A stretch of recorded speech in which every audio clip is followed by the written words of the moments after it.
that wanna hold me too, that wanna stone me once, says she's a friend of mine. Take it easy,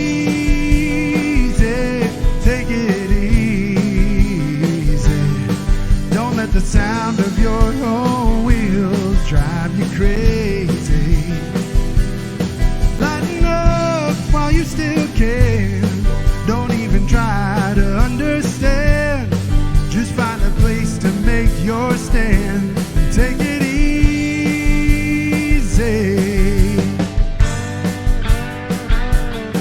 Well, I'm standing on a corner in Winslow, Arizona. Such a fine sight to see.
How sweet it is to be loved by you. How sweet it is to be loved by you. I needed the shelter of someone's arms. There you were. Needed someone to understand my ups and downs. There you were. With sweet love and devotion, deeply touching my emotion. I want to stop and thank you, baby. I want to stop and thank you, baby. Oh yes, how sweet it is to be loved by you. Feels so fine. How sweet it is to be loved by you. I close my eyes at night, wondering where would I be without you in my life. Everything I did was just a bore. Everywhere I went, it seems I've been there before. But you brighten up for me all of my days with a love so sweet in so many ways. I want to stop and thank you, baby.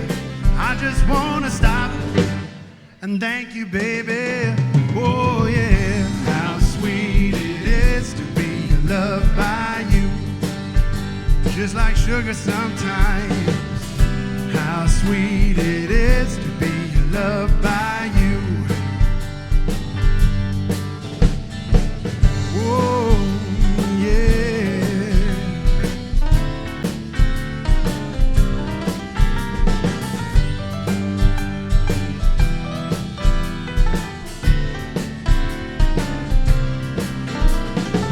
You were better for me than I was to myself. For me, there's you. There ain't nobody else. I wanna stop and thank you, baby. I just wanna stop and thank you, baby. Oh yes, how sweet it is to be loved by you. How sweet it is to be loved by you. Oh now, how sweet it is to be loved by you. It's like jelly, baby. Oh, now how sweet it is to be loved by you. Just like honey to the beat, babe. Oh, how sweet it is to be loved by you.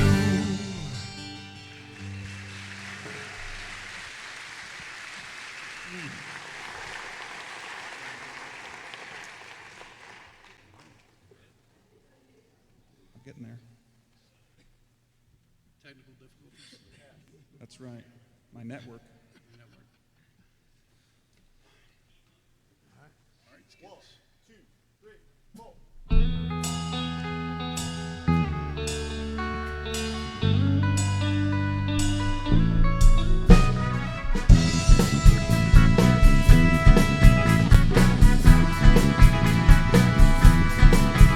Coming to you on a dusty road. Good love, I got a truck road. And when you get it, you got something. So don't worry,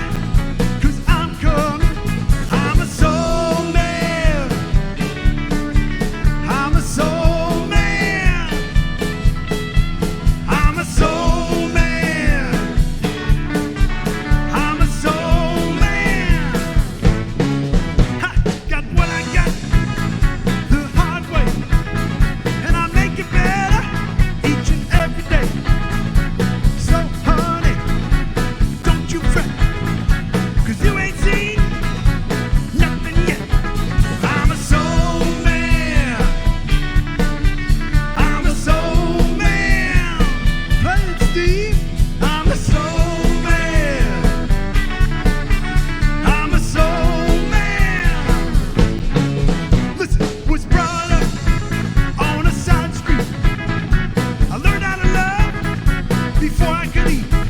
I was educated from Woodstock. When I start love, I just can't stop. I'm a soul man. I'm a soul man. I'm a soul man. I'm a soul man. Just grab the rope and I'll pull you in. Give you hope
Andy. All right, I think we're ready to move into the next part, so stick around.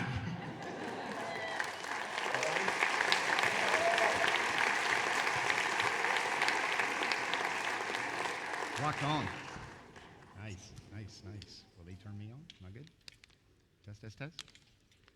Think we're on. Oh, so we we have are some on? special guests here this evening, Bobby. Oh, well, and they're first just of all, lounging out I there. know, but first of all, I say we give it up for the house band, the Foot Bunions. Come on. Bring it.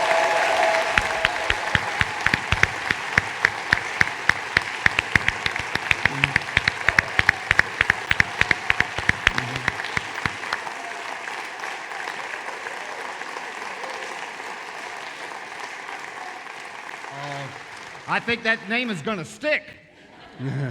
Keep that. Well, first of all, we do have some wonderful guests here this evening. I would love it if y'all would make your way to the stage, please.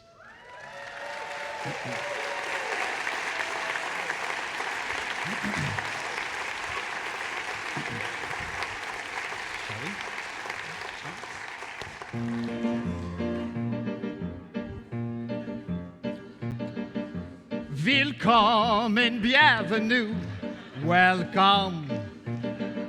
Fremde, étranger, stranger. Glücklich zu sehen, je suis enchanté. Happy to see you, bleibe reste stay. Willkommen, bienvenue, welcome. It's Glaeser's night, it's Glaeser's night, it's Glaeser's night. Aha! That's right! Welcome to a wonderful celebration, meine Herren und Damen. Mesdames et messieurs, oh, ladies and gentlemen. Welcome to a wonderful celebration that we are going to have tonight. Oh, on the piano, Mr. David. Bobby Money here on your behalf. And we are your hosts. Willkommen, bienvenue, welcome. It's Glaeser's night, it's Glaeser's night, it's Glaeser's night. Why, yes.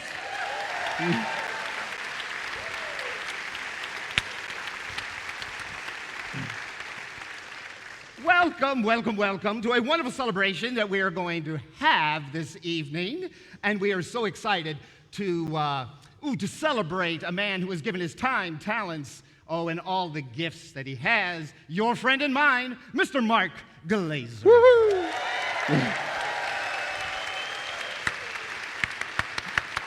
Now, And Bobby, look at all these guests that we have here in person. All came out that. tonight I know. to honor. So nice. Isn't it? Oh, and the ones on And the ones online. the ones online. Probably Hello. thousands. Nice Probably to see you. Thousands. Yes. We look better in person. Yes. Well, I have to say, I'm particularly excited about all the entertainment that we have lined up for this evening. Yes, I went to no expense whatsoever to scour the world to bring in the finest entertainers, the jugglers, the animal acts. You should see the ventriloquist. Bobby, no, not this one. That's not for this one. Is that another person? Yeah, that's for somebody else. No.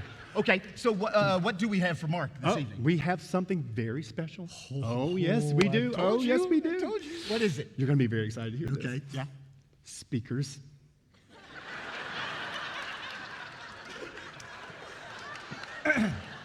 Listen. Yeah. Not one. No. Not two. No. No. Not even How many? 4. What can be better than 4 speakers? I don't know. I'm really excited. Yes, I know. Yes. You're in for such a treat. Oh, well. Yes, all right. Okay. Well, then we certainly have dignitaries here, obviously, correct? Absolutely. I think somewhere in the audience. Yes. There is actually the person who's responsible for Mark Glaeser coming to Christ Lutheran. Can I introduce him? Certainly. This is the best. Welcome, President Obama. No. No. It's not It a wasn't. mama. It was not. No, it was not. It's, All right. It's, Well, who do we have? it's actually Yeah. Pastor David Beisenheimer. Oh, David. Where are you? Where's David? Give us a big wave. David, can we get a wave? Oh, in the back of the room. David.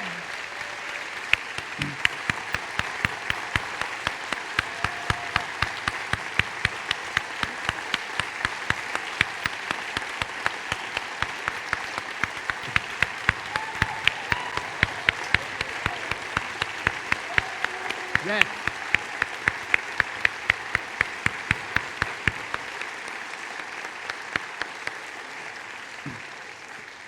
Thank you, David, for being here. Absolutely.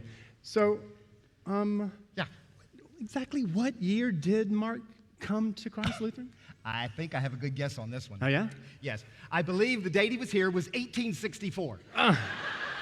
It just feels that way, Bobby. That's not it? No, that's not it. That's not No. It's actually 1990. March of 1990. 1990. Yes, yes. How about that? Long time. Yeah. And you know what? What? There's actually one other person here who has been here longer than Mark. I know that one. It was either Jesus or Moses. Ah! No. No? It's Not- it's Amy. Oh, Amy.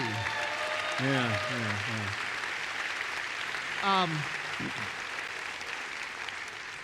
So, Amy, was that Old Testament or New Testament? Definitely new. New Hey, Testament. look at that. That's Oh. New Testament, right? Oh, that's so true. Definitely New Testament. Oh, Definitely. yes. Yes. well, good. Yes, exciting about that, right? And here to give us our first introduction Yes. of the evening Yes. is Amy Daniels. Let's welcome her to the stage. Amy.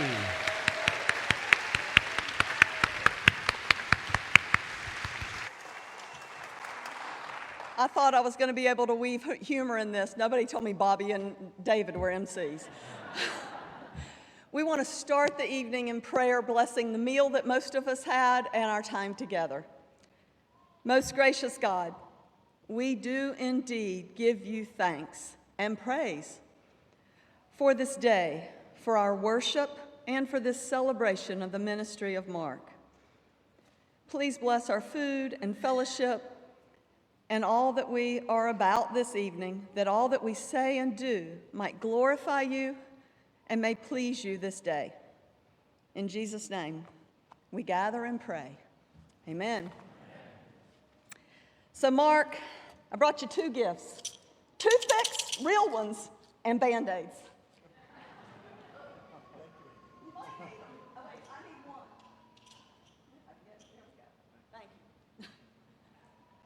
Mark always will poke his eyes like this to try to keep you from crying when you need a moment. And he just wants to rip the Band-Aid off and get it all over with, because he's a rock. Yeah, we know. You're a rock. The invitation for this nice event called Mark the wonderful wizard of worship. Everyone here has been witness to Mark's amazing musical gifts. Mark would want us first and foremost to pay no attention to the man leading so many choirs and ensembles and orchestrating worship of every style at CLC for the last 32 years.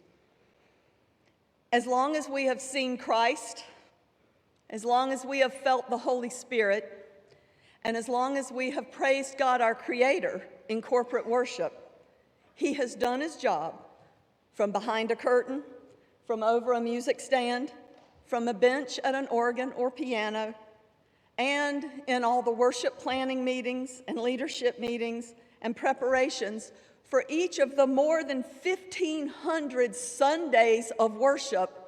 That's not services. That's 1,500 Sundays full of worship services. And I can't begin to count them. I remember a particular Christmas Eve that fell on Advent 4 when we had 9 or 10 services that very day. So I'm not counting. I hope to shed light on some of the other gifts that God has given Mark to lead ministry in this place. Scarecrow wanted a brain. Mark has used his brain, his artistic sense, and his strength of agitation. Activation throughout these decades. Thanks, Craig. That's right. I met Mark for the first time in about this spot in the old parsonage turned office. He was here interviewing for the wrong job. Mark had the wisdom and the intellect to tell the call committee that he was the right person. He fit here, but that Christian education was the wrong position. The next opening was for a minister of music, and we quickly had the right person in the right position. Mark joined us in March of 1990. From Roby House to Sardis Woods to Beverly Crest to Providence Plantation to where we all are now, you've been around. And we've moved that fountain every single one of those places. Bulletins throughout the years have been perfected and changed to meet the needs of visitors and worshipers alike. That's bled into the development and the use of screens, liturgical dance, drama, etc. VBS was forever enriched when he convinced me that we needed to pick a different curriculum so that the theme and the music worked together to drive deep into children's hearts.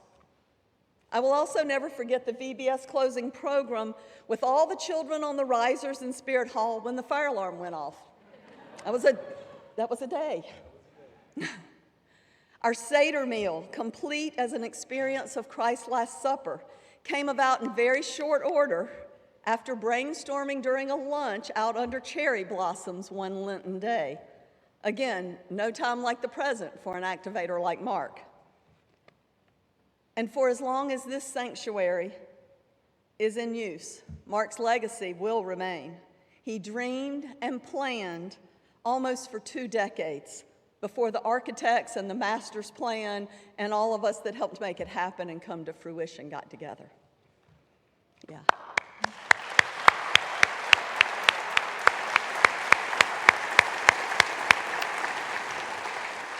Now, if he could only find his wallet and keys and phone at the same time, his brain would have it all covered. The lion wanted courage. In the early 1990s, contemporary worship was a huge leap for any classically trained musician. You were trained, right? Yeah. Okay. I thought so. I remember staff meetings week after week when the discussion was about the next roadblock and how to knock it down. What would it take to start contemporary worship?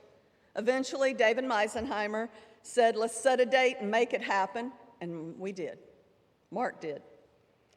And as things grew and morphed, Mark put the elbow grease, the research into equipment and music and screens, and he figured out all that contemporary worship meant here in this place.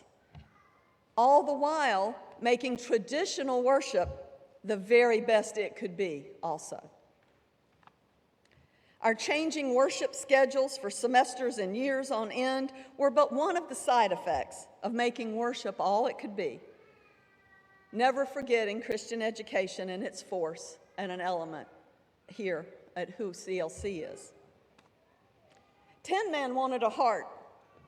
I remember in the distant past a Mark that did not want to speak or pray in front of any group. Let me sing it, he would say. Growth in speech, confidence in prayer, commitment to groups has let God mold and shape his heart, his words, and his influence. Mark cares deeply about every aspect of ministry. I also believe, Pastor Scott, he is truly one of the 2.5% of multitaskers because I can remember standing in the way of organ stops as he was leading worship in the balcony, all the while helping me figure out which unit of the AC was out, where I needed to go, and where the reset button was, because Harold McKnight wasn't here that day.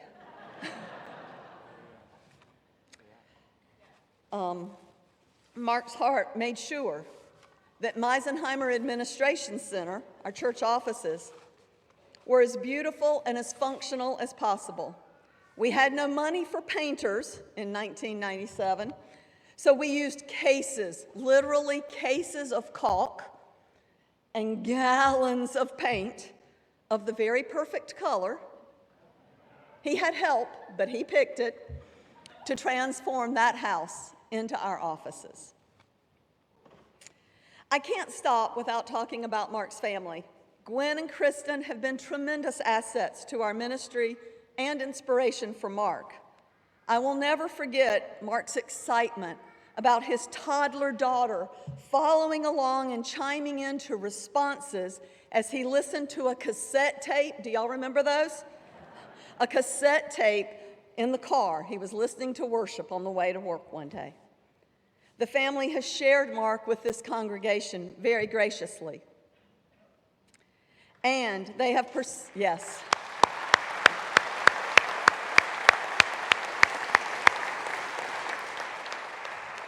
And they have participated lavishly, sharing their own gifts to enhance our worship.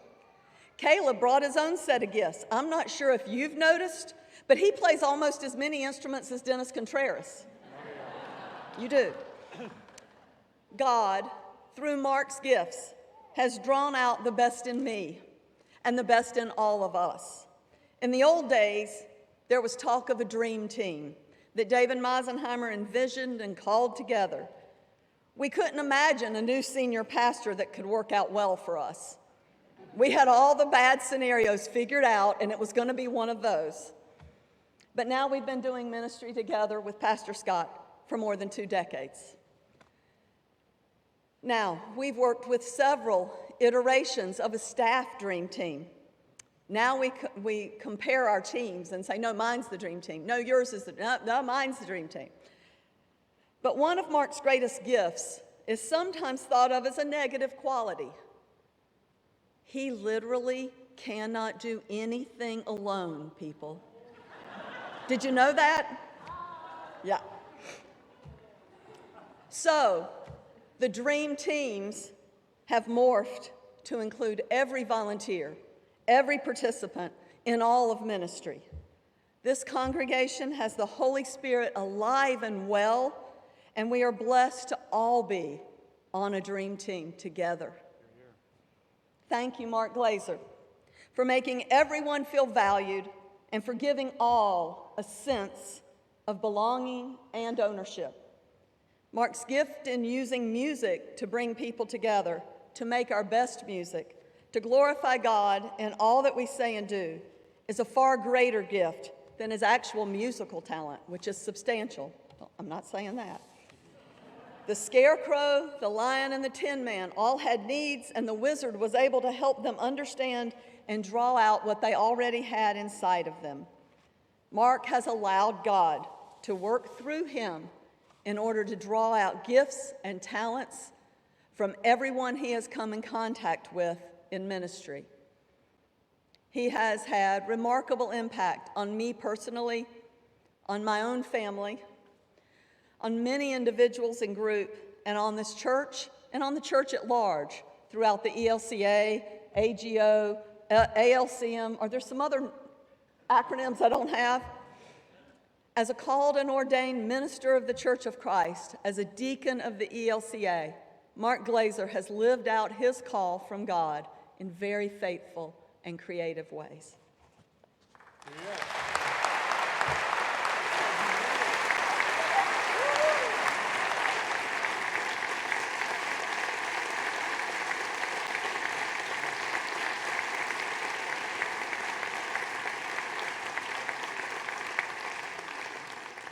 Amy, that was wonderful. What a great way to kick it off this evening. Now, in keeping with Mark's love of music, David and I have another little song we'd like to share with Mark. Hey, hey, our friend, it's been great. Old friend, what do you say? Our friend, boy, you sure are unique. Time goes by, 32 years goes so quickly. You and I, we look better each week. Songs you played, you always said serenade. How many songs you played over the years we can't guess. But hey, our friend, what do you say? Old friend, here's to you. Who's like you? Too few. Yes.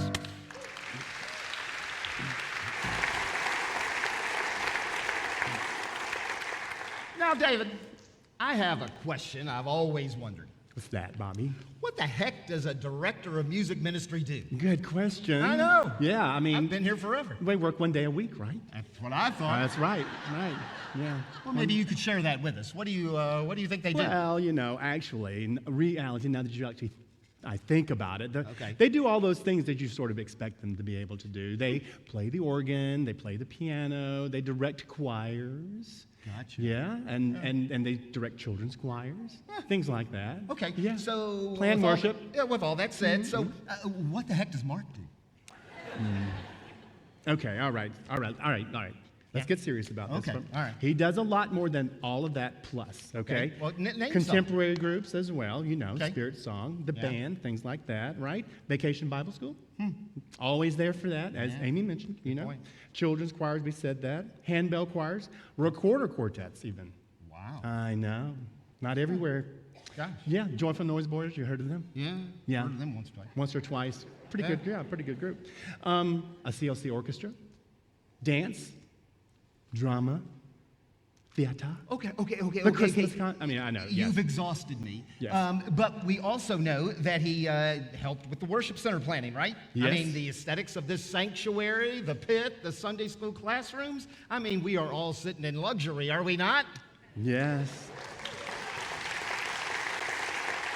Absolutely. Unfortunately, tonight we have several video montages that we're going to be able to show a few moments. Yeah, throughout those 32 years. Excellent. Yes, not just one. Again, just like speakers, not just one. That's it. More than one. So who's going to kick it off? Well, we actually have a message from the North Carolina bishop, Bishop Tim Smith. Oh, nice. Yes, so let's take it away. Bishop Tim. Hi, Mark. I'm so sorry I couldn't be with you this evening. I met you more than 30 years ago when you were the musician for our Lutheran youth event in Greensboro. I don't know if you remember that, but you're just such an awesome musician, such an awesome person. I particularly appreciate our years and times together at Music Week at Luther Ridge and all you've done for Christ Lutheran as a critical part of that team and so much more. Blessings to you and Gwen and the extended family and growing family. We hope that you'll enjoy this retirement. You certainly deserve it. What to say, but it's you gave me life and I can't explain just how much you mean to me now. You've saved me, Lord. I give all that I am to you. Every day I will be a light that shines your name. Be a light that shines your name. Come on. Every day, Lord, I'll learn to stand up on your word, and I pray that I might come to know you more, that you would guide me with every single step I take, and every day I will be a light unto the world. Every day, it's you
I live for every day. Come on, lift it up. It's you I live for every day. It's you I live for every day. It's you I live for every day. Sing it's you I live for.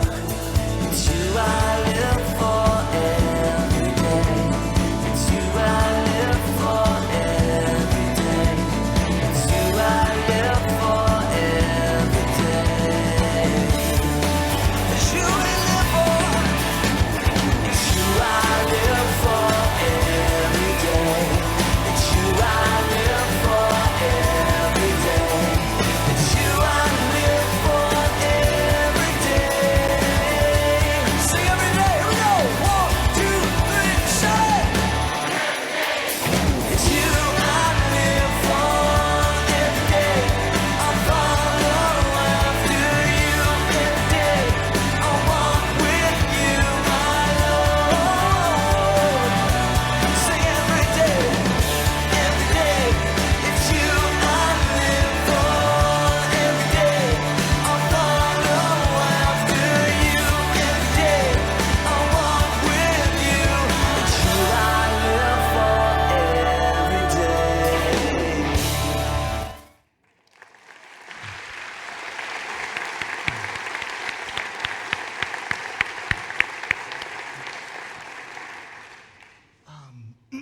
So what's next? Maybe another speaker. Good point. That's a good Speaker. idea. Yeah, it's a good Speaker. speaker, yeah. All right, who do we have? Frank Reed. Oh, good Lord. Yeah.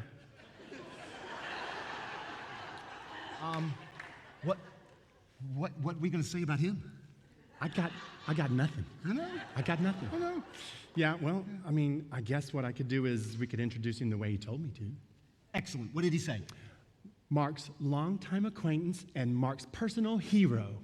Oh, Oh, Frank Reed. Frank Reed.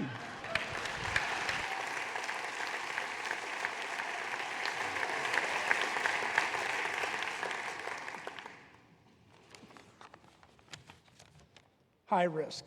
This was a high-risk call of Mark to put me up here in front of hundreds of people. Immediately after getting out of a van with him for 2.5 weeks. The van got smaller and smaller and smaller, and I could touch all sides in the last 2.5 weeks. So, what am I going to say about Mark? Because my wife told me I had to say something nice.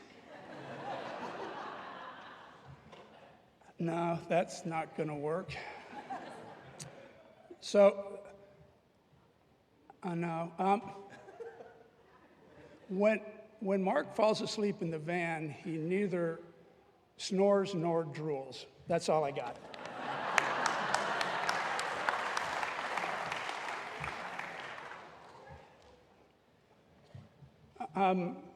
Elton John's 6th studio album, one of the classics, includes Daniel, and Crocodile Rock was named Don't Shoot Me, I'm Only the Piano Player. Let's think about that for a second. Elton's trying to keep from getting shot because he only does one thing. He only plays the piano. By that definition alone, Mark should be shot any number of times. The number of things he's gotten involved with this in church with no qualifications whatsoever is legendary. I have a list of all the things he did for this church that I could think of without qualifications. Mark practiced architecture without a license.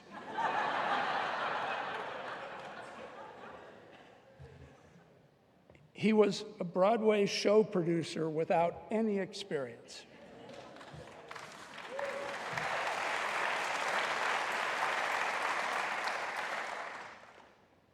He was a counselor with no training. He was an engineer also without a license. He was the travel agent for Experience with, again, no experience. He was the headhunter with no qualifications. He was a sound engineer knowing nothing about sound or engineering.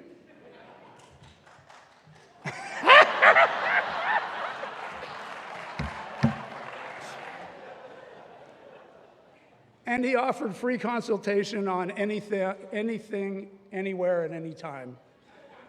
Let's give it up to Mark for his lack of qualifications.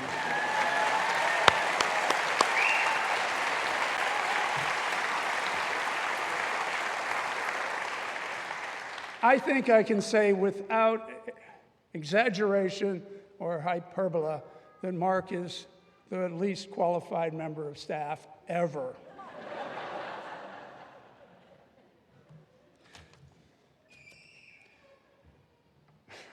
Sorry.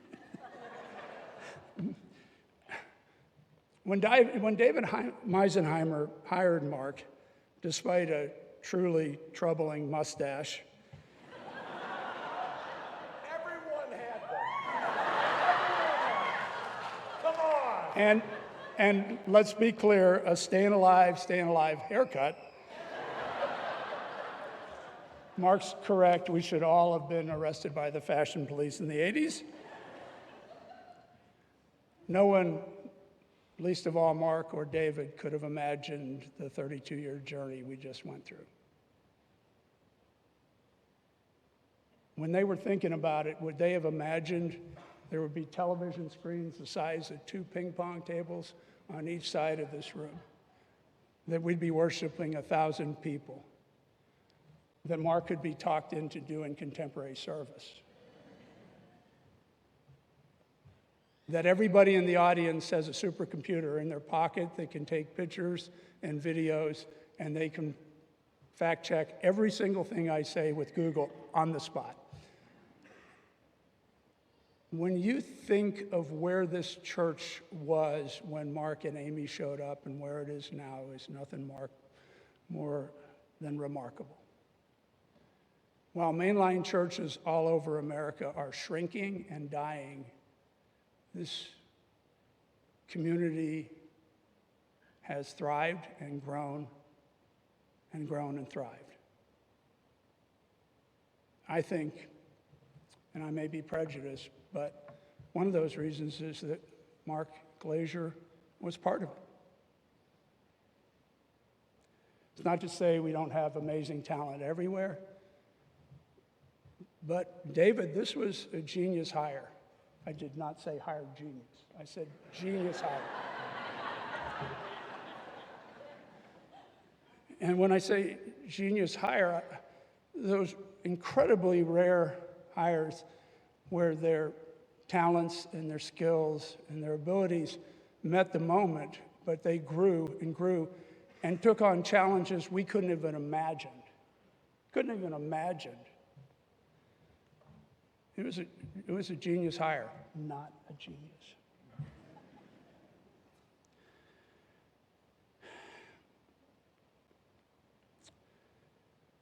I think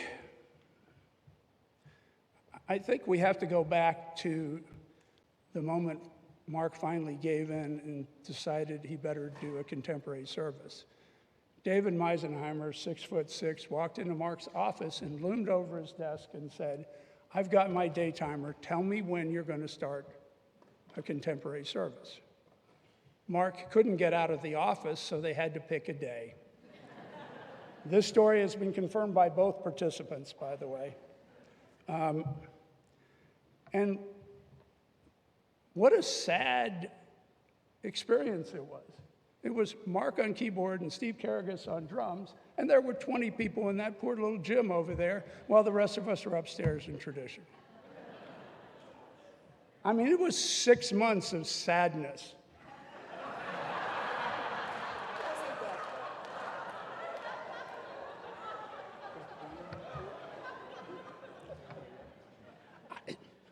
They were in a gym, the two of them, trying to hold worship.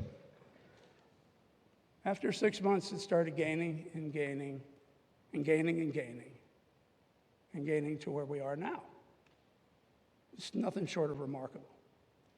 Nothing short of remarkable. What attributes are there in that kind of remarkable progress by somebody with the limited gifts that Mark has?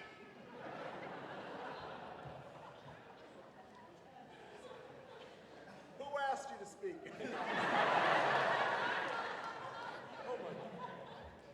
This is a self-inflicted wound. He did not have to have me up here. I mean, he's absolutely a fabulous musician. I wouldn't argue with that at all. But among a lot of things, Mark is a collector of people.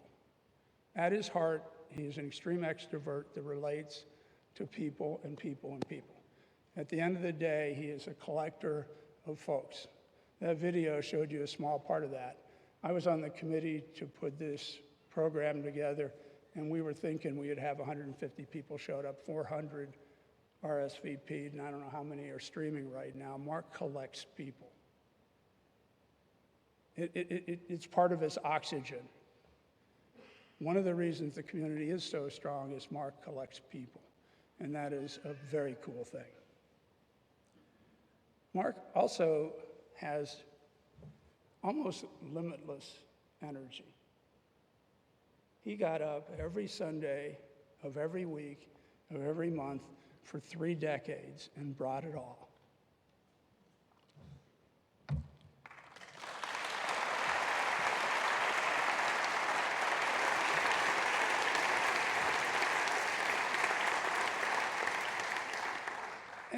And he also had something I'd call, or has, what I would call infectious enthusiasm. His enthusiasm for the ministry made me enthusiastic for the ministry. And I think a lot of us would agree that infectious enthusiasm that made him such a catalyst for what this community became is incredible. The other one I have to note is Mark has always taken the mission and the ministry very, very seriously, but not taken himself seriously. He is the opposite of a stuffed shirt. And I think that's the only reason he and I have gotten along over the years. But it's so easy when you're caught up in everything to start thinking you're really super cool. And with a lot of help from me, he has remained convinced he's not super cool.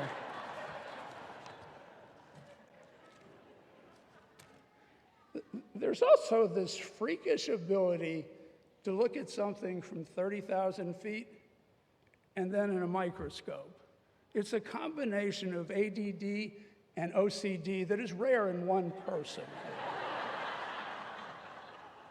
I have a strong memory of Mark losing his mind on the placement of a fire alarm out in the lobby and going to the electrician and stopping construction, move that stupid thing 3 feet. Worry about Easter services, dude. It was a light fixture.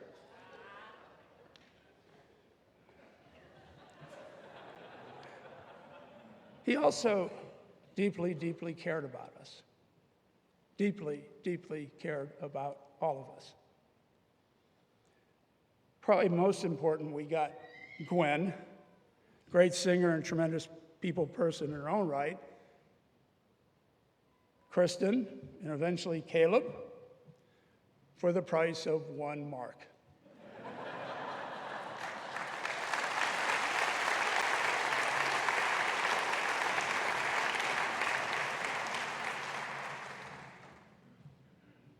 I would have taken the other 3, but for all that.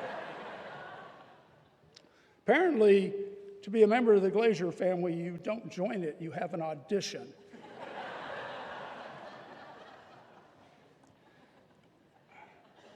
But I also think how critical he was to what's just happened and what's going to happen in the future. I remember after David Meisenheimer announced his retirement, Mark and I were over at Red Rocks. I'm pretty sure there were some distilled beverages involved. And Mark announces to me, if the new guy's a dweeb, I'm out of here.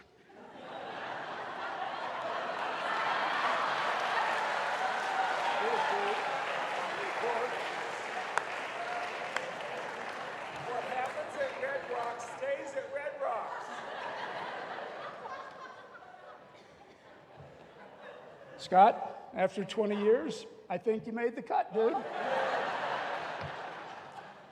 Now, I don't know if Mark has been grading on the curve or pass fail. I don't know, but he's still here, which is pretty impressive. We stand on the shoulders of giants. This is a unique congregation that has had so few senior staff turnover that it's just remarkable. We stand on the shoulders of the giants that came before us. And Mark was certainly and has continued to be one of those broad shoulders that we can all stand on.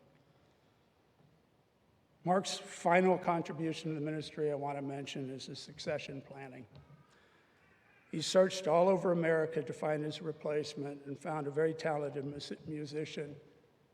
Where is he? Bob Johansson? Bob? Mark took Bob and said his job was available if he was willing to change his first and middle name. Bob graciously did that.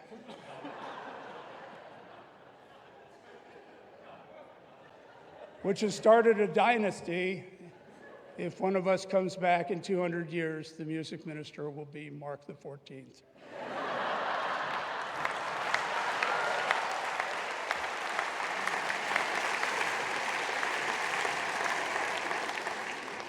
To finish, this is not a goodbye, but a celebration of his unique contribution to all of our lives. For 20 years, Mark and I have had a running lame joke.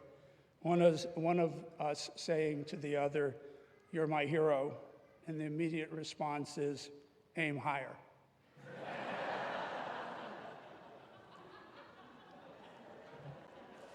It's occurred to me that I wasn't joking. Thank you.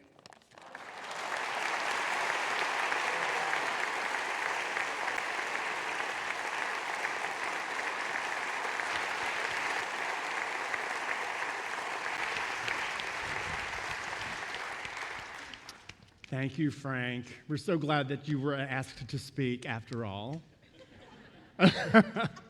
You're so affirming. Absolutely. Actually, Bobby, Yes. I think it's time that we say a big thank you. Oh, you're welcome. Oh, thank you. Oh, thank you. No, thank you. Oh, it's so good. Oh, yes. Oh, you maybe mean not for out ourselves. here. Yeah, maybe the Okay. way. You all know that anytime an event like this takes place, that there are lots of planning that goes involved, and there are lots of hands and volunteers and people that are also on staff to make things like this happen. If you had a part, any way, shape, or form in making this evening what it is tonight, please stand up and let us say thank you to you. Staff, volunteers, whoever was involved.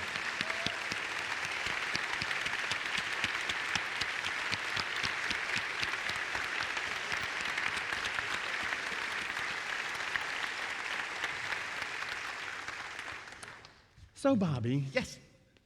What is it that a not so traditional minister of music does? Well, I think the definition can be Mark Glaeser, personally. Good point, good point. You know, it's amazing that a community theater, a regional theater can put on shows, but a church? Are you kidding me? It's amazing what has happened over the years here.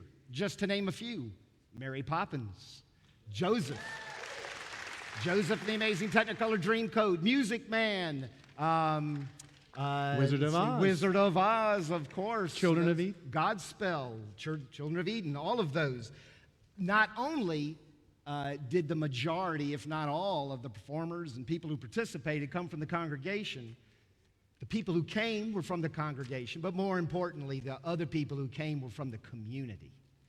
And I think that's what says a lot about what we do here at Christ Lutheran and what Mark was able to do to lead us in that way. So that's one area that Mark, I think, stepped outside of the zone to do that. You know, another big outreach area is the experience.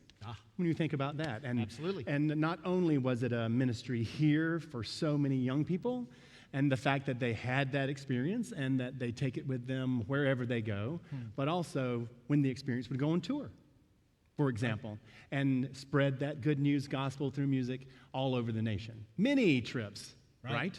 And what does the experience do? Thank you. That's exactly right. And that's what Mark would preach to the group.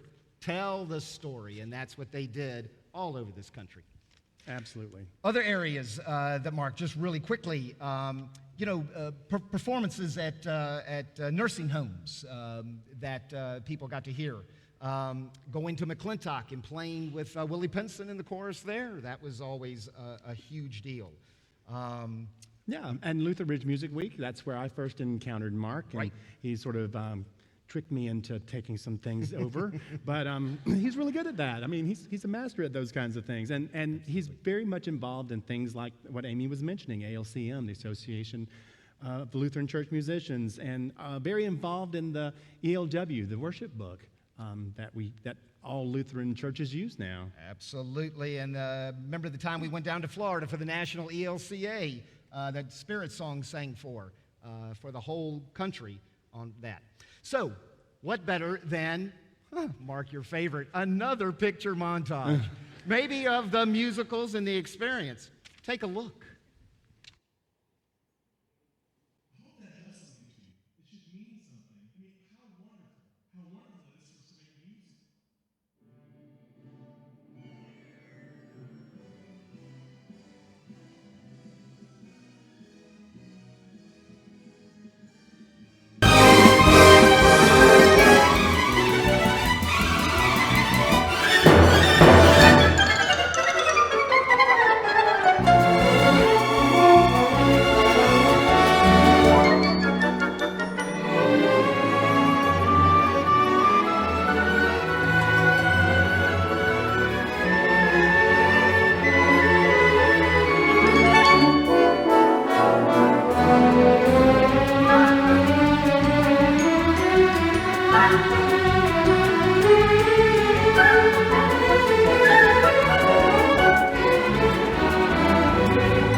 How much fun were all those? It looks like it was a great time. A lot of working, but a lot of love at the same time. Next up, we have a group that many of you are familiar with. Most of you probably know the Joyful Noise Boys. They'll be singing for us next. We're excited to have them sing, and we'd like to invite you, Mark, to come on over. What would Joyful Noise Boys be without Mark Glaeser singing in them, right?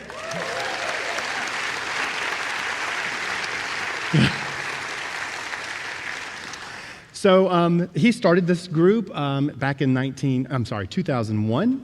And we would be remiss if we didn't also mention that this group has had multiple members come and go, but two founding members that we would like to say a big shout out to this evening are Carl Edgren and Bob McSwain, who were with them from the very beginning. Here to sing for you tonight, the Joyful Noise Boys singing Glory, Glory, Hallelujah. Glory, glory, hallelujah. Since I laid my burdens down, glory, glory, hallelujah.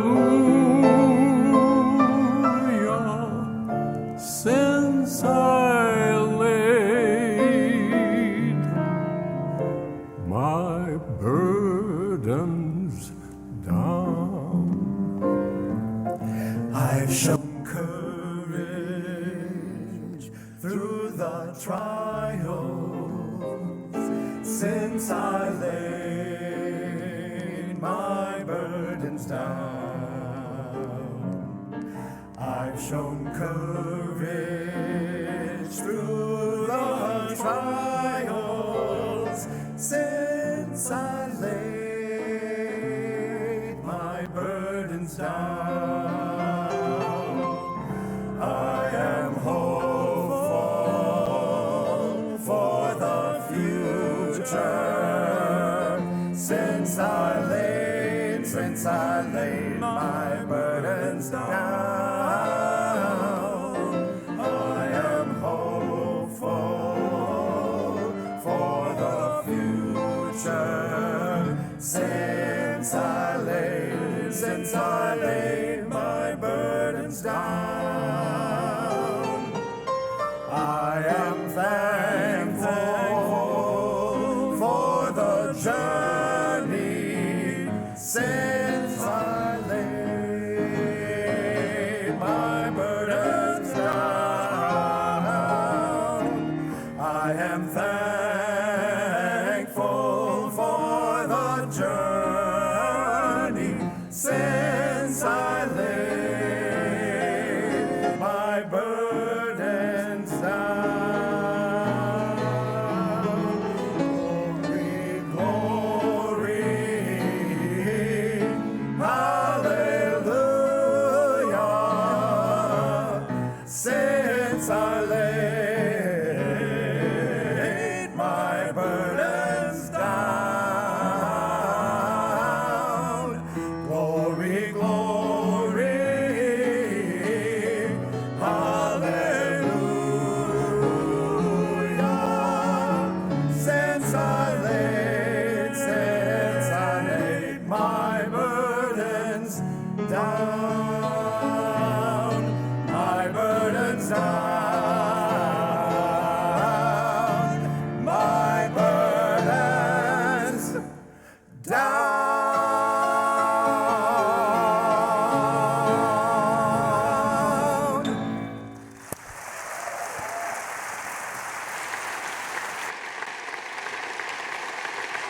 Noise Boys, ladies and gentlemen.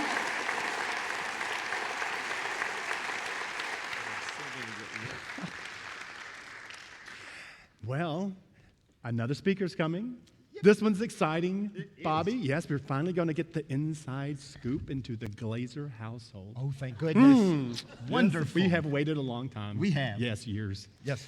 All right, folks. So next up, please welcome Kristen Glaeser Cavazos, better known as Gwen's daughter.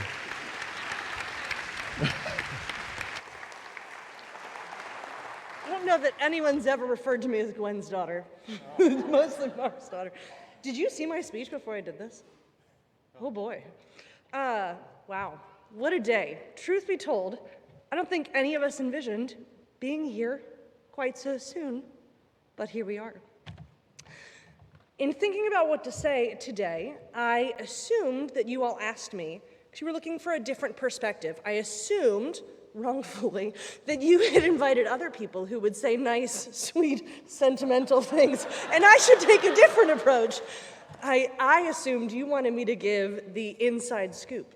What does Mark actually say when no one's in the room? Like after the rehearsal? What does he really say? So that's what I'm giving today. I can feel my mother sinking into the couch as she hears this news. So here's what he actually says when we're not in the room after the rehearsal. All of you are here today because Dad has impacted you, your faith life, your personal or professional life in some way. Dad calls it planting seeds. As sure as he might seem on the outside on Sunday mornings or when he's in front of a crowd, he didn't, and honestly, he still doesn't, always understand the impact he was making on the inside. So whenever those moments happened, like when the experience show wasn't coming together in time, or the altos are missing that part yet again, or that song just isn't coming together the way he envisioned, he would remind himself, or remind me, or anyone else in that scenario, that in God's ministry, we are called to plant seeds. That's it. It's not our job to water, move it into the sun, to prune back its branches. That's God's job. We are solely called to scatter seeds. You rehearse what you can rehearse, you teach what you can teach, and the Holy Spirit takes it from there. Dad, I just want you to look around for a minute. Imagine all the seeds. So if these are the only people that could come tonight, how many more seeds have you scattered than that?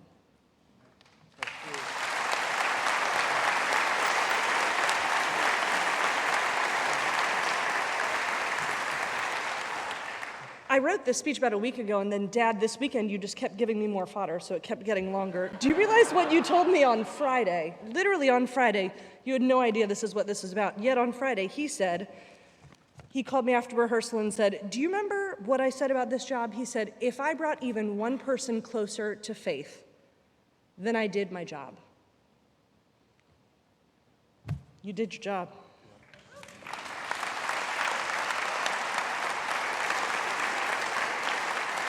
Speaking of which, before he came here, he also did ministry in Florida, South Carolina, Georgia, and then here.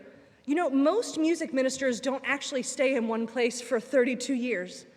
But if you'd ask Dad, why 32 years at CLCC, he would tell you it's because of Christ Lutheran and the people here. He continuously calls this the job of a lifetime. When he leaves practice or church, little known fact, or maybe you might actually all know this fact, we all call each other, Dad and I call each other, and chat about the highs and the lows and how it went. The main things he repeats most often, even on the tough days, he says this: who gets to do this? Who truly gets to do what they love, day in and day out? Who is a church like this? Who has talent like this? It's just so fun. That's what he really says when you're not in the room.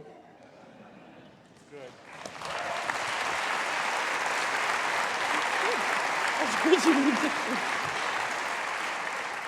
In all honesty, this has been the job of my dad's lifetime. It's also been half of his life, so I mean mathematically and actually. Sorry. But first of all, you know, Dad also feels incredibly blessed that he's been able to do this work, but also that he's been able to do this work with all of you. You are the reason that he has stayed here for 32 years. You're also the reason why this is really hard for him to leave at the same time. Can you imagine, though, being at retirement age, literally loving your job so much, and the people in it that you're like, no, I'm gonna stay working, rather than leaving and retiring and not working? If we took a poll around the room and said, who at retirement age would rather work than stay than leave, I would imagine the people who would want to stay working would be a small fraction of the people in this room today. From Pastor David to Pastor Scott, who gave him rein to try new things, start contemporary worship, try new technology, every other thing that you've allowed Dad to do, thank you. I remember when I accidentally put this in my speech too, thanks Frank, sorry about that. When I was in the 4th grade, when Pastor Scott was coming in after David, and Dad sat me down and was like, now listen, I don't want to leave, but there's a chance that we might have to leave. You have to understand. He said this to multiple people, so the story is corroborated. I'm really sorry. I work with the senior pastor, he said. There's a chance we don't get along and we have to leave. Well, hallelujah, that wasn't the case. It's not every day that your dad's boss becomes a second dad who marries you, baptizes your child, and also becomes your dad's really good friend. In addition, the staff, from associate pastors, both past and present, associates come, associates go, is that right? Associate ministers of music, again, come and go. Where's David? And everyone who's been on staff for the last 32 years, it's just been phenomenal. He loves actually coming into the office during COVID when he wasn't in he missed the actual office and being with you all. Thank you. He loves working with you all. You know, today at Contemporary, if you didn't come, we sang the song "The Reason," which I'm not sure if you noticed, but he and Bobby Monty had a complete moment. What is it you say, Dad? They're just words. Just words. What do the words matter?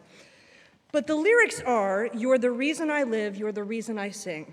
And while they're true for Dad's relationship with God, they're also equally true with his relationship with all of us. So let me read them to you and keep in mind the two perspectives. One, his relationship with this congregation and you, and two, his relationship with God. I will lift my hands up, I will raise my voice high, I will shout of your love till the day that I die. Everything that I have, all my worship I bring, you're the reason I live, you're the reason I sing.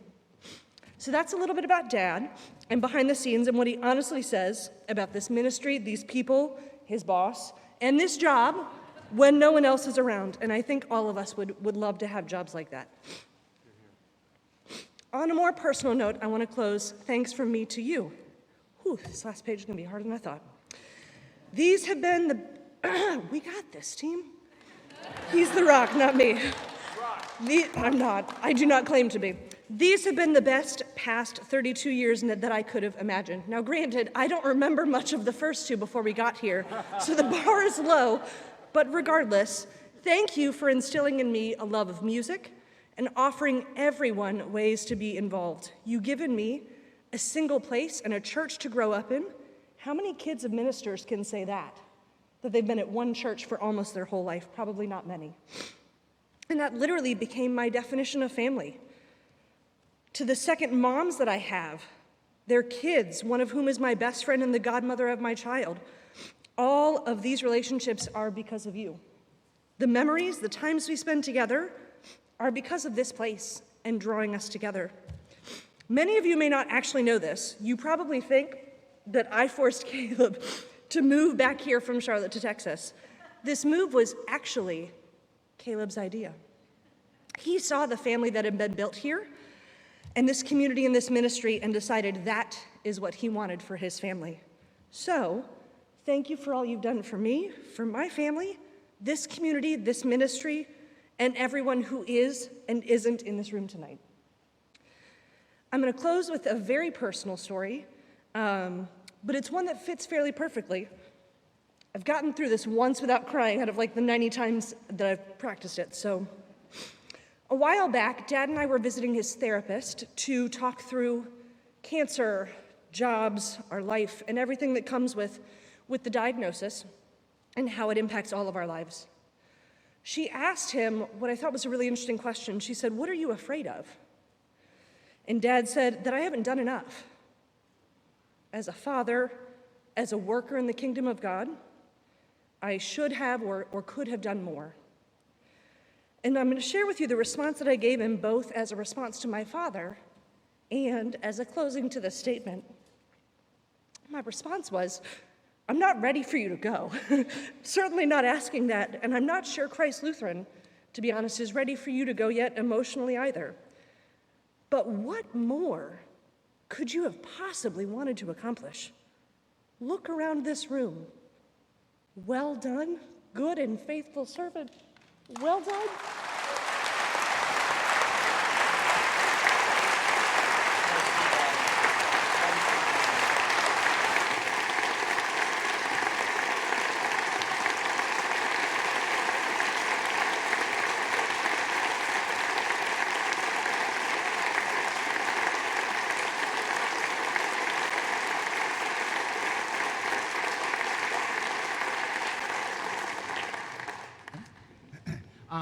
I think we've reached that part of the evening when we understand that it takes more than one person, right? That there is always somebody there who is walking side by side for those 32 years, right? So, David, I think you probably know who I'm talking about. Yes. So why don't we just say it together on three? Okay. Right? All right. 1, 2, 3. Jesus. Gwen. Gwen. Bobby, it's Gwen. Gwen, that Gwen. was it. That was Yes. it. I think her name was Saint Gwen, I believe. Yes, is on that. yes, Saint Gwen. That's Saint what Gwen. I She was is thinking. a saint. That's what I was Indeed. thinking. So we just thought we'd have a little song here that we would sing for you too.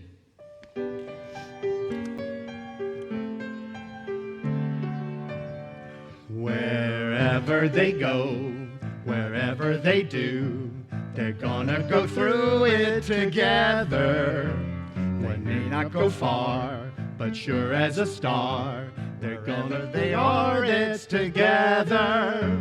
Wherever Gwen goes, I know he goes. Wherever Mark goes, I know she goes. No fits, some fights, some feuds, some amigos. Amigos together, through thick and through thin, all out or all in, and whether it's win, place, or show, with you for her and her for you, you'll muddle through whatever you do together, wherever you go.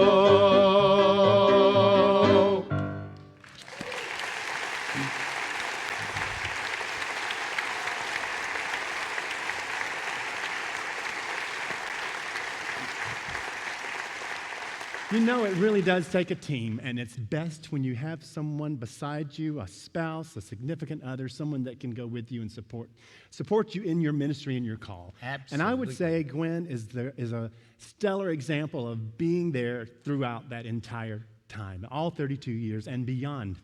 Team Glaeser is Team what I say. Glaeser, yes, Yay. yes. So we're just going to take just a moment and remind ourselves what that part of Team Glaeser brought over these 32 years. Absolutely. Go ahead. Directed handbells, Children's choirs. sang in Spirit Song and Christ Choir. Oh, this is a toughie. Chaperone the experience. Yeah. Directed weddings, Sang at weddings and funerals. decorated for Christmas and Easter, Served on the Children's Center Board. established Cornerstone Gift Shop, Served on the Benevolence Committee. and most importantly, supported Mark. Thank you, Gwen.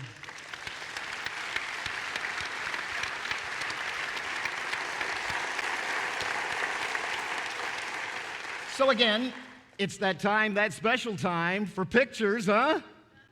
It's Mark's favorite. Let's do a little tribute, huh?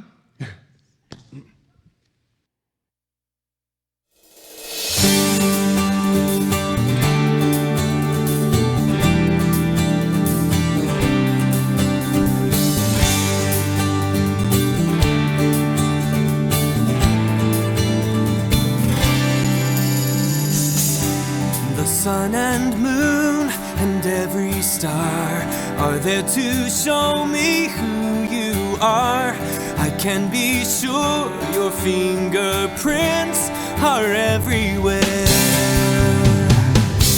My every move, my every breath were meant to point to your greatness. There's nothing made that was not made to show your power. These hands were made to praise you. These lips were made to lift you up. I give to you my life in worship. Oh, these feet were made to serve you. This tongue to sing of your great love. I give to you my life in worship.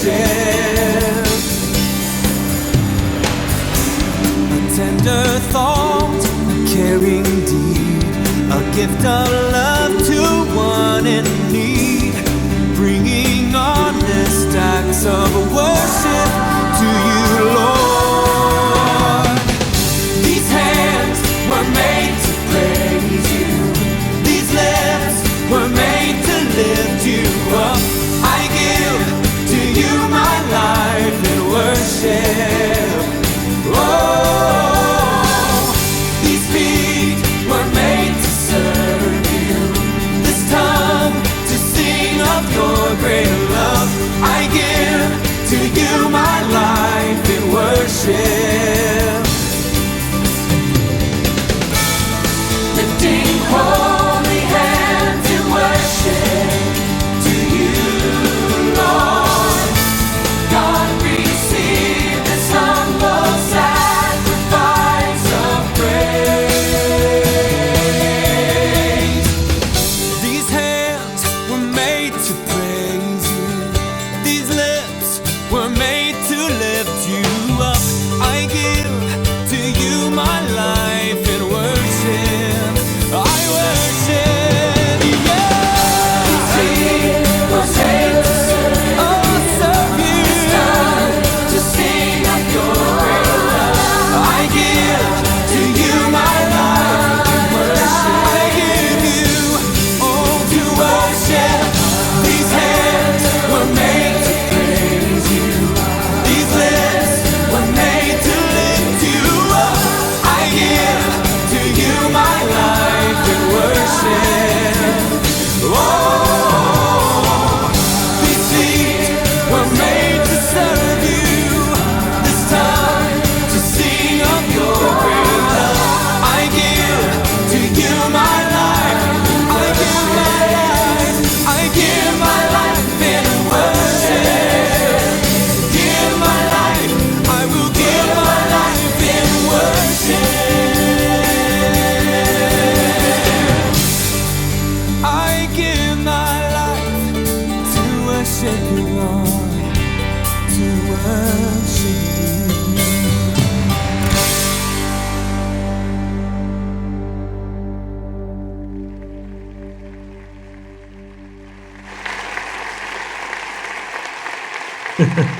Good luck.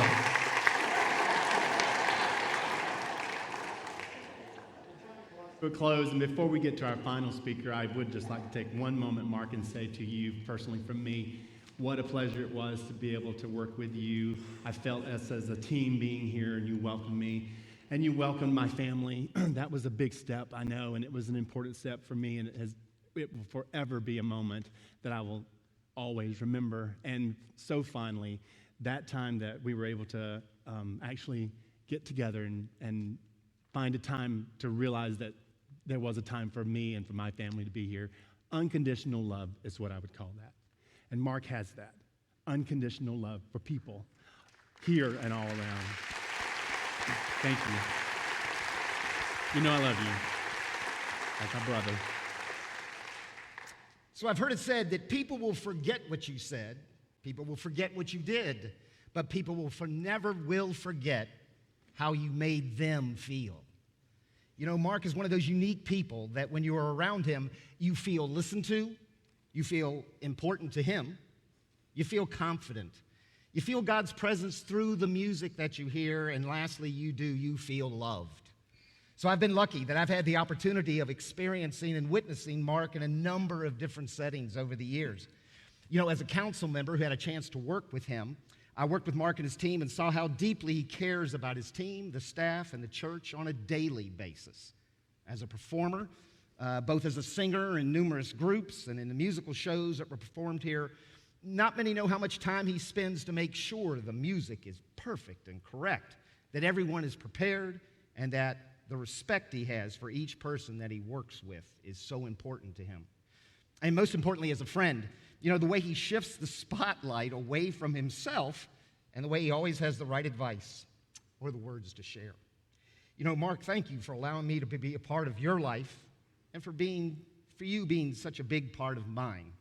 And most importantly, thank you, for I may not remember what you always said or what you did, but I'll always remember how you made me feel.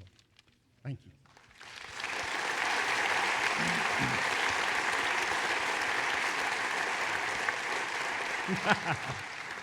And now we're at our closer. Here it comes. Here we go. All right, a man who needs no introduction. None.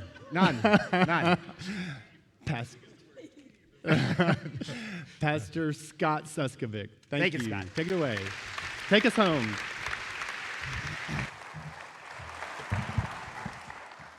This is so difficult at this point, batting cleanup at this point.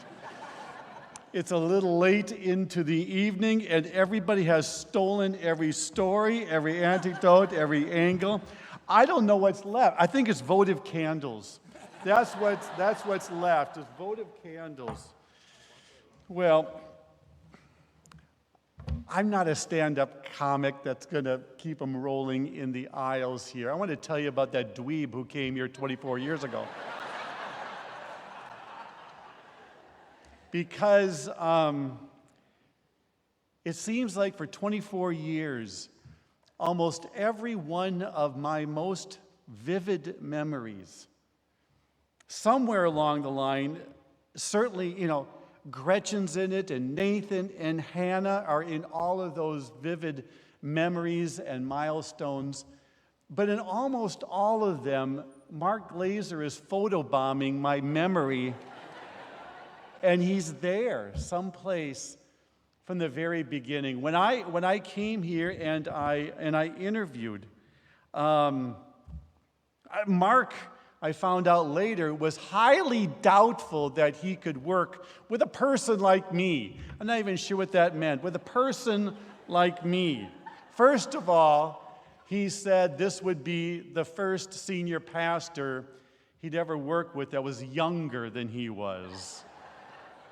And at 42, when I came here, and you 42, me 37, it did seem to be an old, ripe age, didn't it?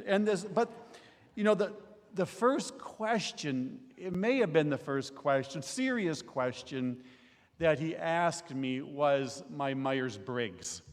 Do you know the Myers-Briggs? That old survey that some people still use? What's your Myers-Briggs, Scott? And he was fine with me being an E, an extrovert. He was fine with me being a J, who actually gets something done. But when he said, I don't think I can work with that kind of person, he was referring to that I wasn't an NF. Now, for those of you who don't know NF, that's a person who emotionally bleeds all over the place and makes decisions and makes decisions on gut feelings, all right? So how is he going to work with somebody who was younger than he was and actually thought about things more deeply than a gut feeling? But then his next question was, and I think he was trying to stump me, the next question was, what do you want on your tombstone? How's that for a question, huh? And I said those words that Kristen said, well done, good and faithful servant. Well done. And then he thought, maybe, just maybe, I could work with him. So from that very beginning there, it was like every memory after that, Mark is somewhere in that memory. I went back to Minnesota after the vote. Gretchen stayed here, and Mark and Gretchen actually bought our house together. I had to show up and sign the papers. And then for every Thanksgiving, every Easter after that, with our family so far away in Minnesota, it was the Glaesers and the Daniels and the Huthers that we would get together, orphans, and they became that surrogate family to one another. And then for 20 years, after a grueling Christmas season, we would run away together to the beach. For 20 years, to be able to be there with our kids, to relax after that Christmas time, to be able to celebrate New Year's Eve together, and to play spades way, way into the evening. And my most vivid memory is Mark there, underbidding his hand. And I would have to add one or two when I was ever playing with him. I mean, his face is always there in all the memories, all the milestones, every graduation, every wedding, every death, every milestone that because he was part of family, more than just a coworker. And I think about all the travels around the world. Man, he's there at each one of the travels, playing piano in a Norwegian bar with our group until 3 o'clock in the morning as we're singing together, bicycling on the coast of France around the Mediterranean, singing Christmas carols in the chapel at Bethlehem, just outside where Jesus was born, late night dinners in Piazza Navona in Rome, having communion near the crucifixion and the burial of Jesus in Jerusalem, sailing the Sea of Galilee right near the Sermon on the Mount, having communion outdoors in Africa, in Kenya, with the African staff participating, walking the streets of ancient Ephesus with Gwen singing the Lord's Prayer in the amphitheater where St. Paul stood, in Egypt, cruising the Nile River, riding a camel, climbing down this small little shaft, claustrophobic, into the tombs of the pyramids. The memories go on, and Mark is always there. And then it comes to this church. I mean, every decision. As we've heard, Mark's a knowing response that associate pastors come and go, and that's certainly true. But it is that consistency that we have shared together. For me to go into his office, or him to come into my office, he was my trusted confidant. He was the one that I knew I could bounce off some ideas. I could speak openly and candidly. He was my wise counselor. He was my NF to let me know what emotion was swirling in the room. Every pastor we ever called, I first vetted with him. Every new ministry we embarked on, from mission trips to multi-campuses, I talked it through with Mark. And of course, every building. We've talked about this one, and it is true. It is true. Every part of this, every color, every look.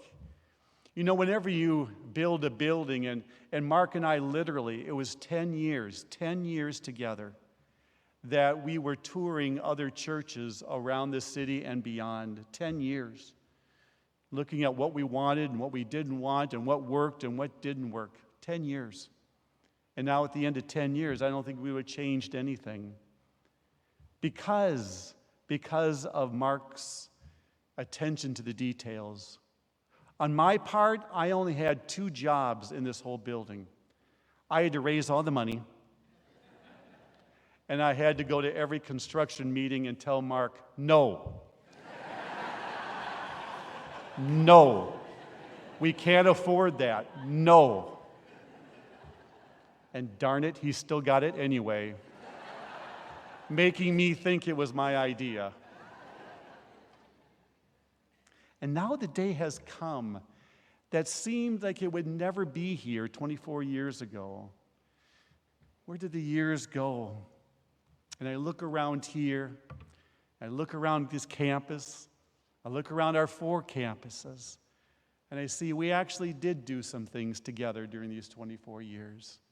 The fruit of the labor is plentiful, and it's delicious. It has been a good run. And working alongside Mark at Christ Lutheran has one of the greatest blessings of my life. Understanding more about ministry than I ever would have before. And the reason it's been such a great ministry is certainly because of the music ministry that you bring. You get to create God's music for God's people to sing God's praises. I mean, how is it getting better than that? But you were never just that musician who sat behind the piano or the organ and played on Sunday morning. It was so much more than just sitting in a silo. He was involved in every aspect of the ministry, from telling the youth director how to do their job, to reminding Greg about what bushes needed to be trimmed, by telling Tenny what color the steeple should be, telling Amy how to interact with McClintock, telling me how to talk to the church council. It was your gift, the gift of irritation.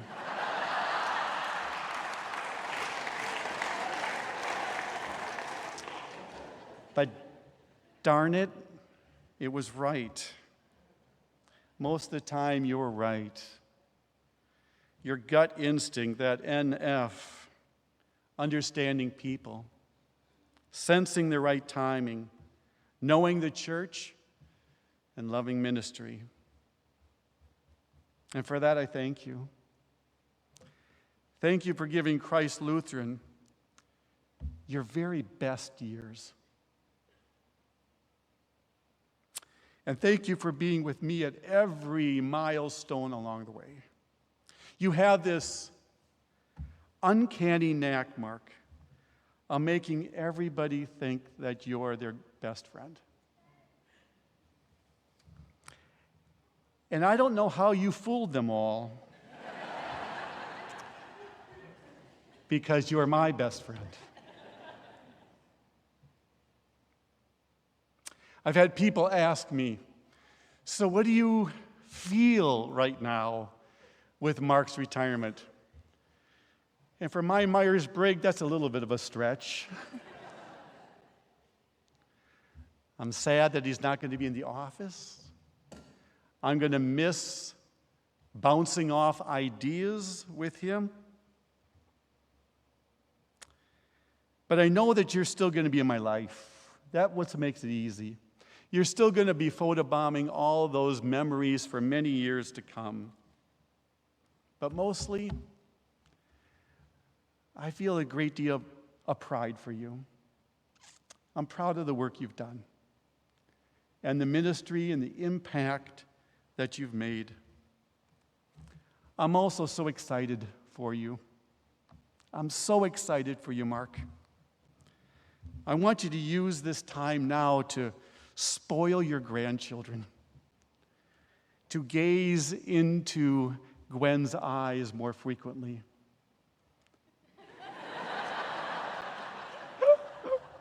to travel,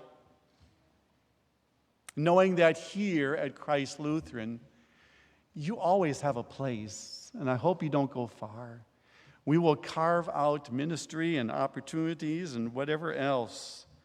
We want you and your family to remain a part of this congregation, because this is a place where you still can serve and worship and be.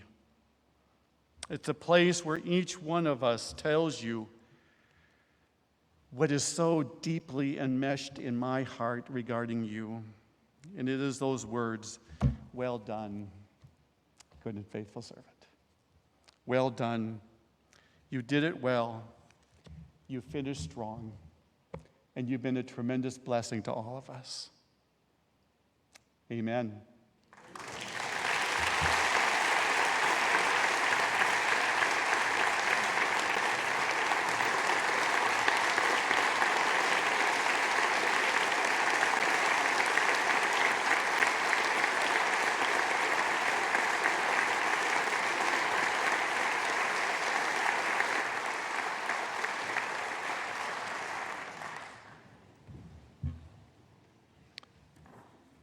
Since fourth grade, and then in fifth grade, since fourth grade, I've been on the piano bench or the organ bench leading worship. As such, I've played for a lot of funerals.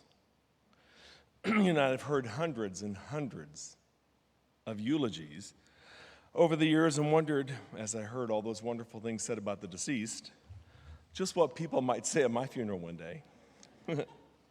If this is any indicator, I'd like to sign up a few of you to speak at mine. But you really shouldn't lie in church. So thanks are due, lots and lots of thanks. Oh my goodness. First and foremost, thanks are due to the Holy Spirit. The Holy Spirit has definitely showed up in my life and blessed whatever talents I might have possessed and made them so much more. My goodness, all this wonderfulness, I could never have imagined. A special thanks to the committee who planned all this. Oh my goodness. You kept this a surprise, and what a wonderful surprise it's been. You guys don't know about maybe all the little special touches they had. All my favorite things. The cars. Did you see the Mustang on the cake? See all the little cars at the table? Well, did you see my office picture? The cars, cars everywhere. Chocolate cake, ice cream, brats, beer, all of my favorite things. There's even, you don't see this, but in the bowl, there's a movie that my staff has watched several times and laughs about, The Devil Wears Prada. You know how she's like, why is no one working? All these kind of little comments. So there's a picture of Meryl Streep from that movie in that bowl right there. Anyway, next and most personally, Gwen. Without you, none of this would have been possible. In 44 years of ministry, every time we moved, it was for me and my work in one of the 4 churches I've served, and you gave up some pretty great jobs along the way. Your involvement here in my music, my ministry, my work, and your support behind the scenes at home has made a difference, all the difference, in the most profound and beautiful of ways. Your voice of counsel is the one I have most trusted and sought out. And your voice, that beautiful, rich voice of yours, has been the most requested voice at weddings and funerals for the past 32 years here at Christ Lutheran. Would you stand up now and just sing the Lord's Prayer for us a cappella? How about Were You There?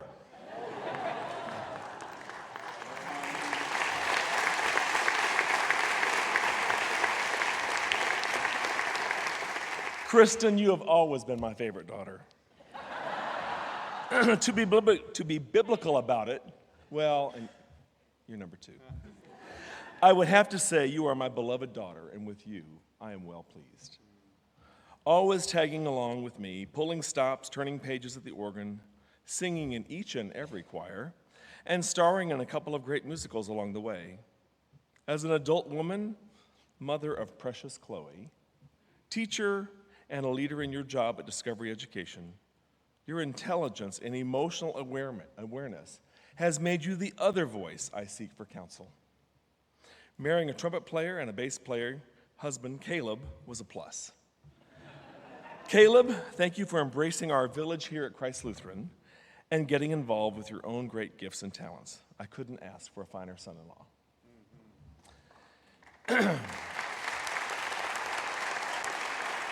If any of you know me at all, you would have to know that by now I have loved this job, this call, for 32 years. Being slow at times, it finally dawned on me just last week that one of the reasons why it's so hard for me to step down and retire is that 32 years at CLC make up half of my life. And the adult half. I don't know what you remember about age 3 and 4. I've often said about this job, this call, that it is the best musical call in the ELCA. Remember that, Mark? And oh, it has been. Eric Hauk, our new associate. Where are you, Eric? I don't see you. There. Oh, right there. Eric Hauk, the new associate, saw this opportunity at this church immediately when the job was posted and quickly threw his name in for consideration. Now you compare that with Mark Johansson. When the talented David Platts quit, broke my heart, and left for a bigger opportunity, Mark Johansson, hemmed and hawed and turned me down 3 times. Thank you, David Meisenheimer, for convincing me to come serve a church with an uncharted future over 32, that would have been 33 years ago. You assembled a great team and you called us the Dream Team, and it was a dream come true. David and Jackie, you opened your home and your hearts to the Glaesers and the rest of the staff. I have so many good memories of those days. The last and most valuable member of that dream team is my dear friend and partner in ministry, Amy Daniels. Amy, you are a force of nature. No one can assemble a larger team of volunteers and leaders than you. But your greatest treasure is your innate ability to be the very best of a friend. Thank you. Rock. I need some water.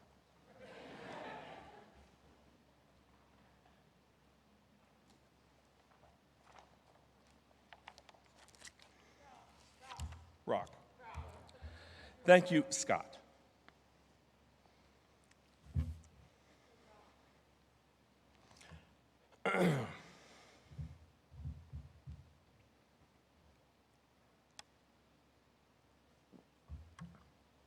And I spilled, that's great. It's probably helpful. Thank you, Scott, for letting me spread my wings and venture into all kinds of things. Planning worship together, helping design a couple of great buildings together, and traveling the world with Gretchen and Gwen and our families has been the thrill of a lifetime. You gave me a voice, a strong voice, in the design and execution of this sacred space, and that has been the honor of my life. Just know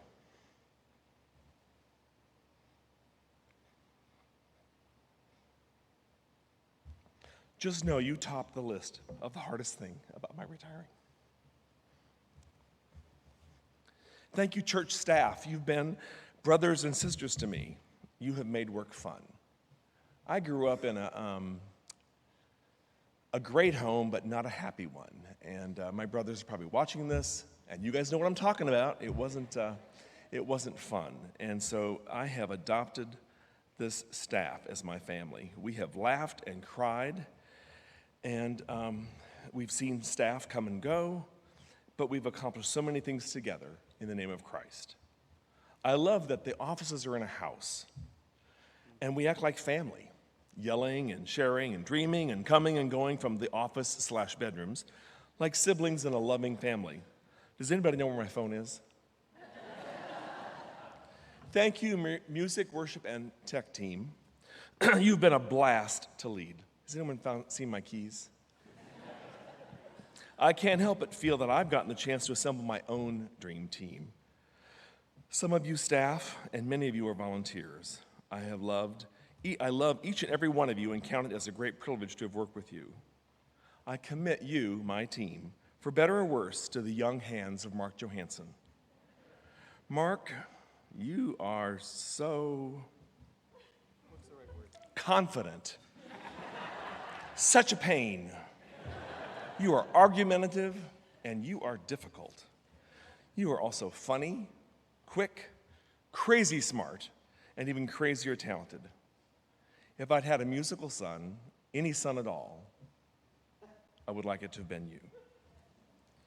Next, there are the hundreds of musicians I've loved with whom I've loved making music week in and week out.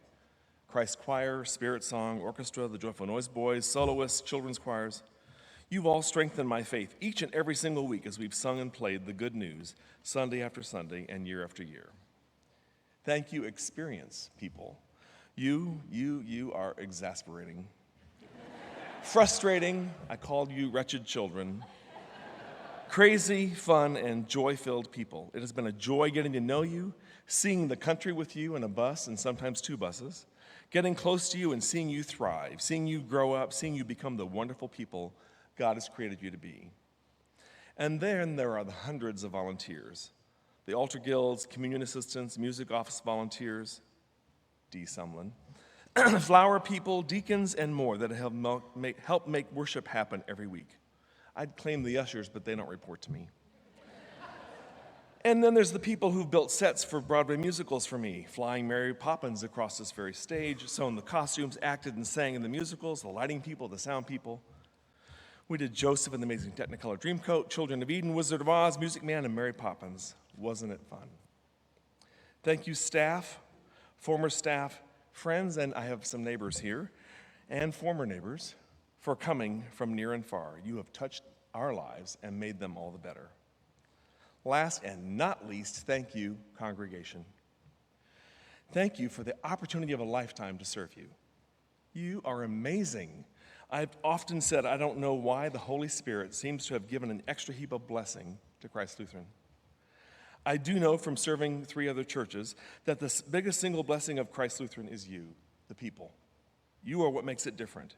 You are faithful, faith-filled, and willing to be led. You're open to new ideas. You are not afraid to change and grow. I'm not sure it's possible for me to help you understand just how privileged I feel to have played for your worship services, your baptisms, your weddings, and your funerals. If anything I've ever done from the keyboard or conductor podium with the help of the Holy Spirit has ever shown you just a bit of light, a bit of Christ, a bit of hope or comfort, helped you express your joy or thanksgiving, then I can consider my work a success. Earlier, I mentioned Mary Poppins flying on this very stage. Some of you might know and remember that my beloved Kristen was the practically perfect Mary Poppins. At the end of the musical, Mary Poppins recognized that it's time for her to leave. Her task has been accomplished with a spoonful of sugar, and her work is done. And she sings, "With every job when it's complete, there is a sense of bittersweet, that moment when you know the task is done. Though in your heart you'd like to stay to help things on their way, you've always known they must go it alone." Having just returned from a trip from Ireland, I learned a new goodbye. May God go with you when I can't. Thank you.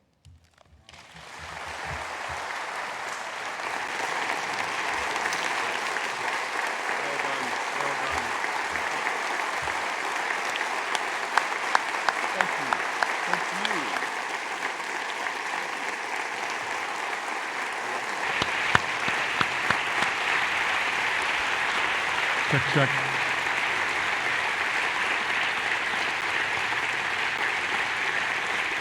It's good to go later.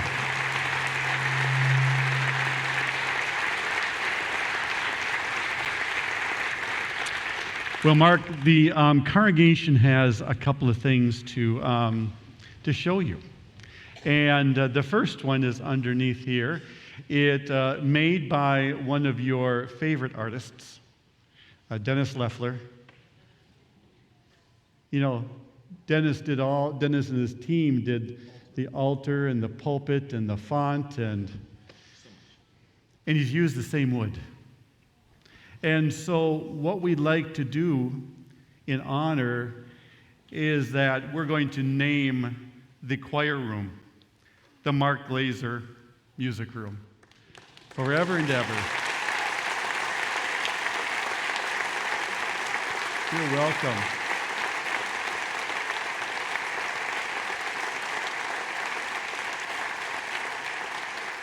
Sorry, Mr. Johansson.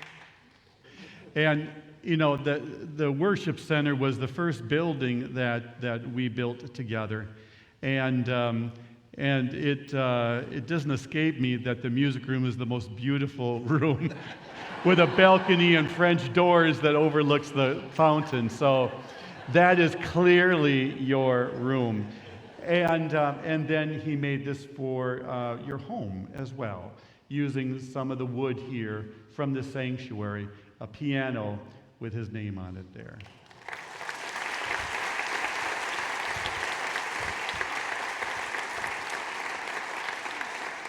And then finally, a gift from the congregation. You could just stick this in your pocket here and use this however you'd like to later on. But a very grateful congregation. And before you go, I'd like you to come to the center, and those who are here to circle around and lay hands upon Mark here, and we'll have a closing prayer. Okay, come on up. Lay your hands upon Mark, and let's have a prayer. Come on over. Good. Let's pray. Heavenly Father, you have gifted different people with different gifts, but it's for the same purpose, to be able to build up the body of Christ, to give glory to you, and to be able to do ministry in your name, to scatter the seed that we may tell the story. We give you thanks for the ministry of Mark, the family that has surrounded and supported him, the congregation that has stepped up to work with him.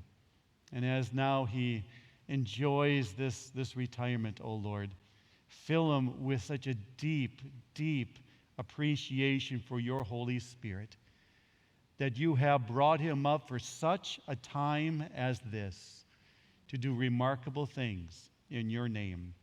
And all of God's people say, Amen. Amen.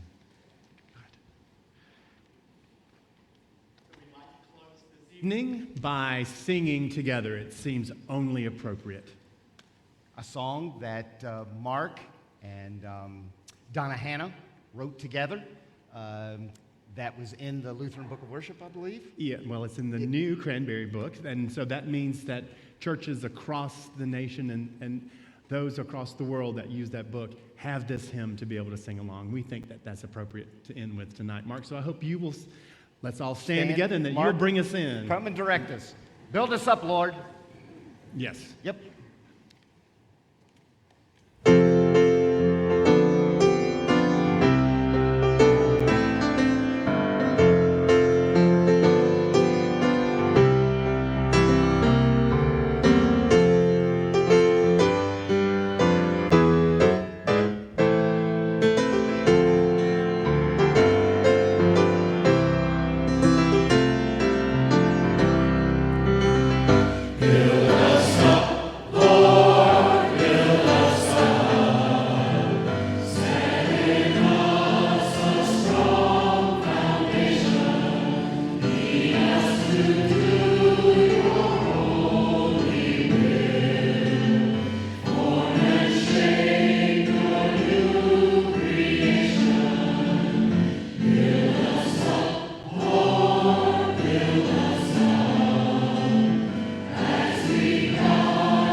Serve the Lord.